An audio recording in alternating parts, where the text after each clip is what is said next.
to the Pinnacle Mindset Show. I'm your host today. My name's Sophie. You'll have heard my voice before on the show last season. And I am the founding director of Mental Health in Sport CIC. Today on the show, we have Colin Flemming. Hello, Colin. Hey, all right. How are you? I'm good, thank you. How are you? Yeah, doing well. Keeping well here in lockdown. Yeah. In Sterling. So Colin is a triathlete from the Netherlands, and yeah, today we're going to be just discussing all things triathlon, sport, all those exciting things. So Colin, let's start with a fun question. What got you into triathlon? Yeah, so I always did sports from when I was quite young. Kind of did a bit of everything. I mostly played football, and then I got a mountain bike when I was about 12 or 13 years old, and I sort of started riding a bit. And around the same time, I quit football, and then I kind of for a few years didn't really know what I was doing. And then one of my mates asked me to do a relay triathlon, where a friend of mine did the swim, then I did the bike leg, and then someone else ran. And it was a long distance, like an Ironman distance triathlon. So then seeing all the people doing the full thing, I was like, wow, that's really cool. I wonder if I could do that. And then I just kind of started running, and then this was when I was about 16, and then I got in the pool not long after that, and then sort of went from there. Yeah, that's amazing. So out of the three disciplines, which would you say is your, I mean, obviously you're going to say bike, but which would you say is your weaker discipline? Oh, my weak is definitely swimming, because I picked it up quite late. So I've been working on it a lot. So it's not in a horrific place, but there's definitely still, I can still improve the most in the swim, I reckon. Yeah, I think swimming is the most like out there sport if you've not picked it up early. It's probably the hardest one to pick up quite late on. But fair play to you for doing all three. So what is your greatest achievement in triathlon to date? Well, I've won a few nice races back home, a few smaller ones. But in 2018, I think, I qualified for junior world champs at a Xterra, like cross triathlon, off-road triathlon, which was my first time racing international, and yet for it to be a world champs as well was pretty cool. So yeah, definitely. So do you prefer cross triathlon or? Yeah, it's a bit more dynamic because obviously with it being off-road and all, being on the mountain bike, it keeps it a bit more interesting. Yeah, I can imagine. So it's just a different race dynamic really as well. It's the bike becomes a lot more important. And yeah, the run's a whole different beast with hills and running trails and stuff. It's wow. Bit of a lactate.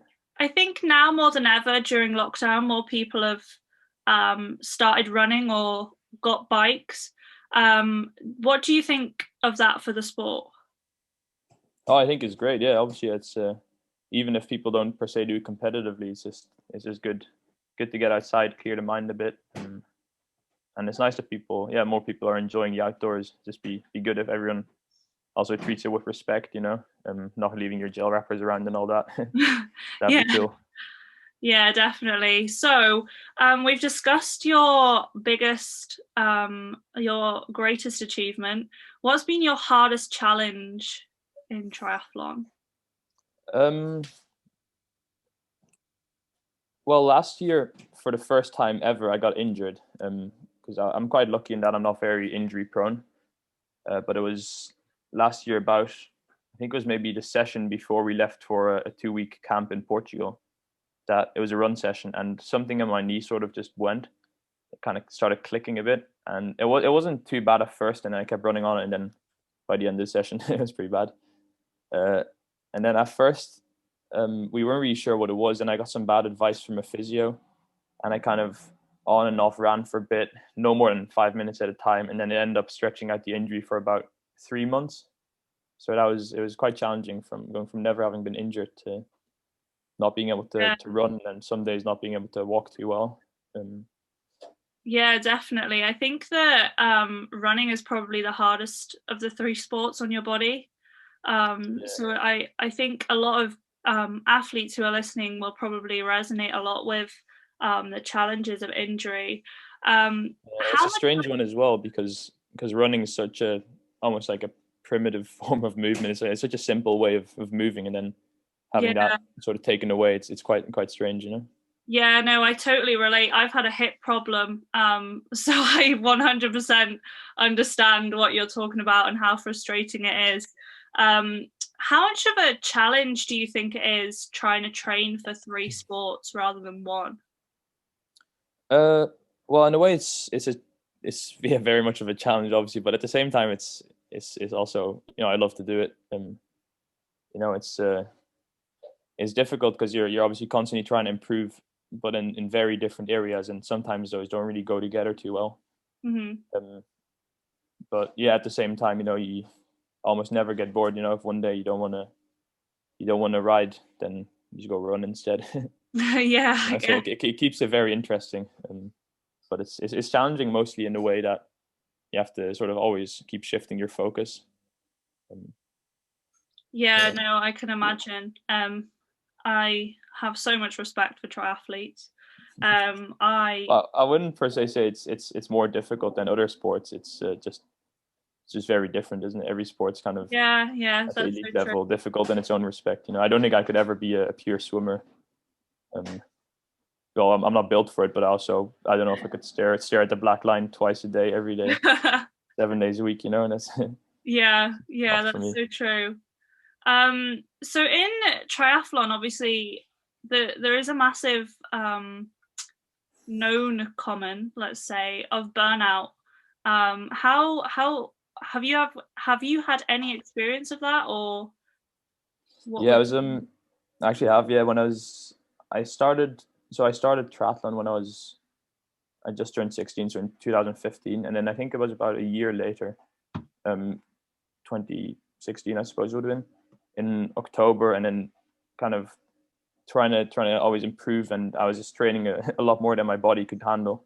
But at the same time, I was in my last year of school, and then trying to study for exams and do all these assignments, and on top of that, trying to train so much, and then I kind of got burned out a bit as well.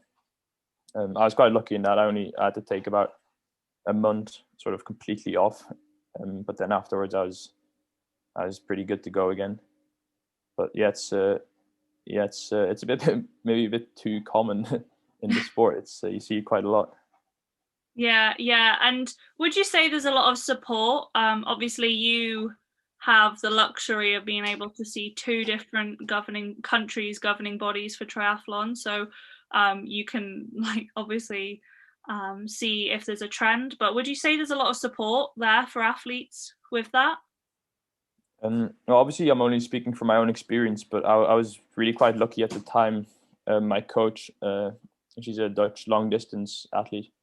She had some personal experience with it herself. So, you know, the moment I kind of started to feel really bad, I told her, you know, and she was like, okay, this sounds like what she herself had had as well, and she knew really well how to how to handle the situation. But I think I was very fortunate in that sense that I had someone there. But I don't per se think it's there's maybe enough support or help in place yet. But it's definitely something people are becoming more and more aware of, and also with constantly increasingly an increasing bulk of sort of scientific knowledge on training and all. Hopefully, we'll see less people get burnt out as well. You know. Yeah, definitely. I think that more and more science is really playing a part in even grassroots level sport, not just triathlon, but other sports. And I think that's amazing. But you mentioned your coach had experience. How important is it to for you to find a coach that you can have that like connect level of connection with? Yeah, obviously it's very important.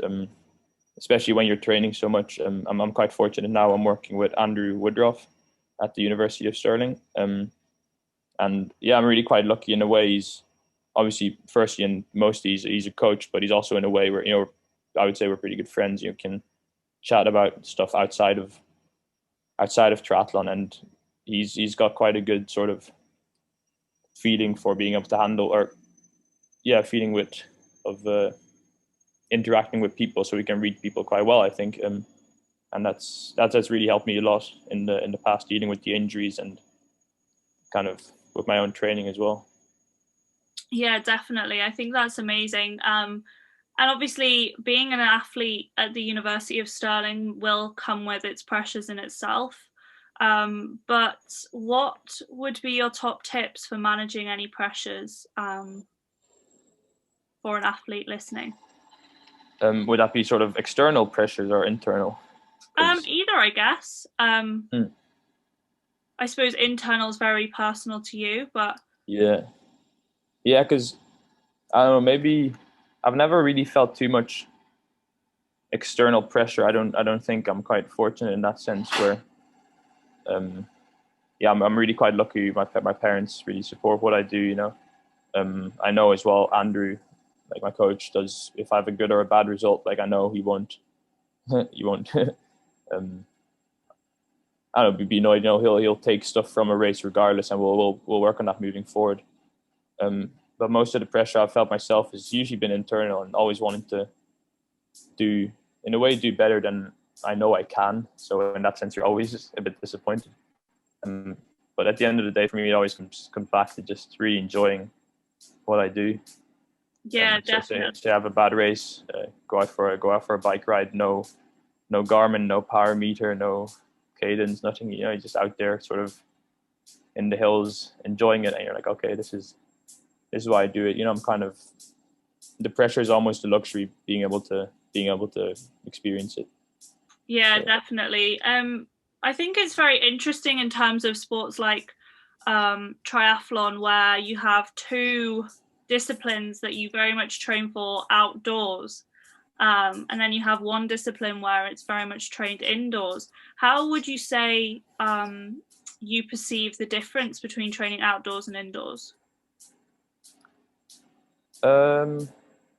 Just from personal experience, I know that I find it a lot more, I don't know if relaxing is the right word, but in terms of, I find it easier to train when it's outdoors and fresh air. Right. Yeah. I'm a bit of a sort of, I would say I'm quite geeky in the sense where I quite like to see my own numbers and all the data and whatnot. So in that sense, being indoors, it's quite convenient. You know, a 25-meter pool is always going to be 25 meters. Yeah. And the clock's always going to have 60 seconds on it. And there's no wind, there's no current. Whereas outdoors, obviously, it's a bit harder to control. But if you're just doing a ride, just out for a run, you know, obviously I prefer being outdoors a lot more, sort of getting some fresh air, you know. Yeah, definitely. I think that's one thing I noticed was just comparing pool swimming to open water swimming. A lot more people seem to be a lot more, I don't know if happy is the right word, but more chatty and bubbly when they're outdoors. And I don't know if you've ever found that with triathlon. I think it's maybe also down to the more of a different culture in a way, where obviously open water swimming, it's less about time, it's more about racing each other, whereas in the pool, you know, it's there's no hiding really from the clock. So maybe being outdoors, it's a bit more relaxed as well. Yeah, definitely. So just a quick fun question. If you could choose one sport to replace, what would you replace and what would you replace it with? Well, I'd definitely replace swimming. I'd probably replace it with I don't know. I mean, I've never tried cross country skiing, but it's something I really like to try, and I think it would be pretty cool in a triathlon.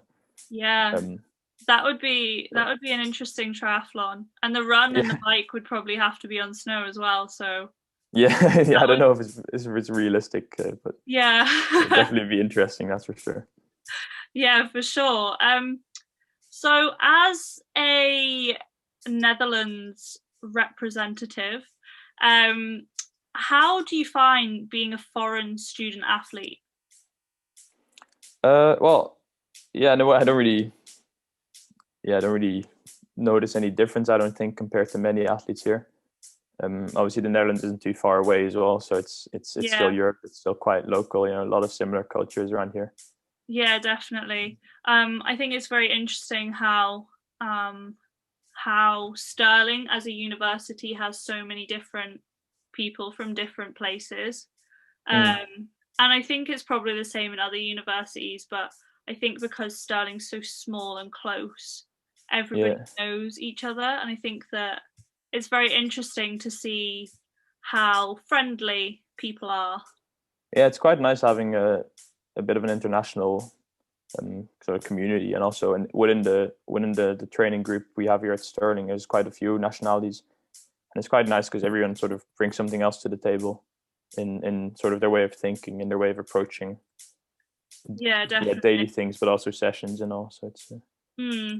Yeah, and I think in terms of triathlon, I think it's um, a very forward thinking sport. I think that they are very promoted, they're very good at their promotions on their social medias and stuff.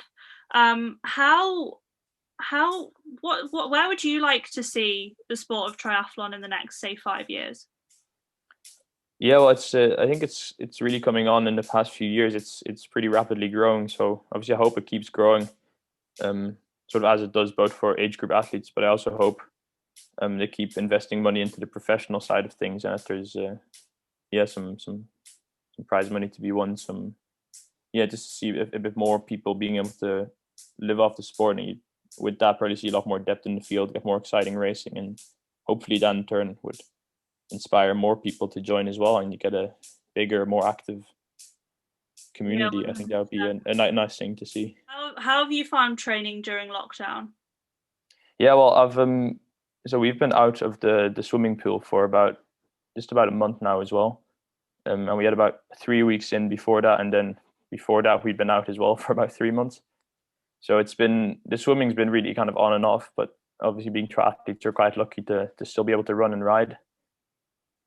So it's a lot more solo sort of rides and runs than before, but I'm quite fortunate. I can still do 2 run sessions a week with one other person outdoors, so I'm quite lucky in that sense. Yeah, But yeah, I've really come to enjoy riding by myself. that's amazing. I think it's been amazing to like listen to so many different viewpoints about lockdown. Mentally, how have you found it just being an athlete and having to still focus on a goal? Mm. Yeah, it's definitely been challenging because obviously the uncertainty of it, but yeah, at the same time, you know, there's bigger things in the world.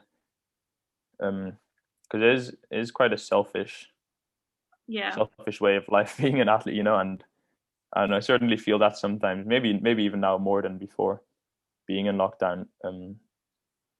So yeah, Yeah, just kind of 100%. sometimes reminding myself that, you know, if you have a bad session or whatever, it's not the end of the world, you know. Races may not go ahead, and if they do, and you've had a bad session, then you know it is what it is. There's bigger things going on. Yeah, yeah, definitely. I think that's such an important way of looking at it. I think that a lot of more athletes are starting to realize how temporary their sporting life or career is.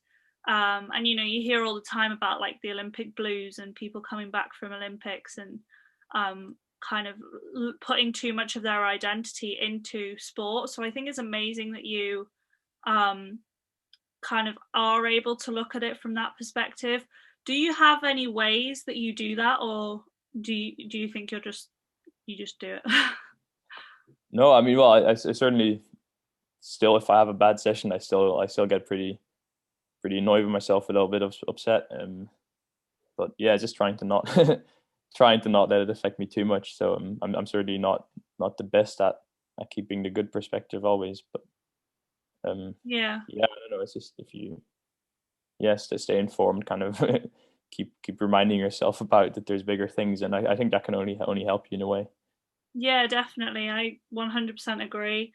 Um, Okay, so my last question for you, I ask every single athlete or person I have on the show a question about uh, mythical. I don't know if mythical's imaginary. We'll go with imaginary. An imaginary dinner party, obviously, COVID aside. You're allowed 3 people at a dinner party, past or present. Who would you invite? Well, I'd probably invite uh, a pretty big triathlete. Her name's Daniela Reef.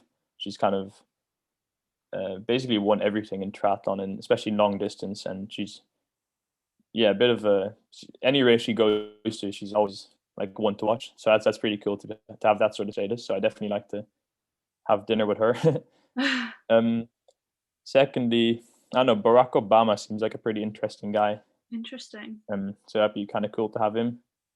I don't know if Daniela Reef and Barack Obama would get on, but and lastly, probably Chris Froome. He's the cyclist. You know, he's won the Tour maybe 4 or 5 times. Won the Vuelta, won the Giro, just about everything there is to win. And he seems like an interesting man as well. Has had an interesting life and really seen the highs and lows of cycling. So it seems like an interesting guy to speak to as well.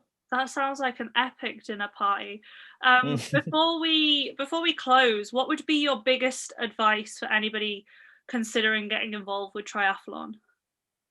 Well, I would definitely recommend everyone to, because it's outside of being able to be competitive and being able to perform and push yourself, it's just lovely to be out, you know, swimming or out in the hills or cycling or running or anything. It's a great way to get outdoors. So my advice would be just try it, and also if you do, just keep reminding yourself that even though it's pretty hard sometimes, like, you know, you're doing it for fun. Like it's a privilege to be able to do what we do. Yeah, definitely. I think that's such an important thing to remember as an athlete, is to enjoy it, to have so much fun with it. Because I think it can be very easy for athletes to get bogged down with, like you said before, the numbers or the stats or pretty much all of the latest science or statistics. Yeah, and in a way, it's obviously important to, if you want to keep improving and keep being competitive, to sort of be able to switch that on also, and know when to perform and when you have to put some pressure. But obviously, if you don't enjoy it, then it'll be a pretty short-lived career, you know. So yeah, 100%.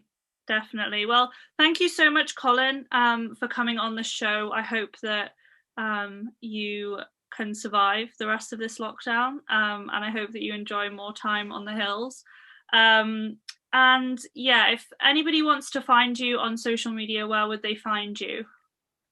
probably on Instagram. My tag is Colin Flemming 99. Amazing. So, yeah. Perfect. Well, thank you so much to everybody listening. As ever, please be sure to like, subscribe, share, do all of that fun stuff. Comment below if you would be interested in getting involved with the triathlon.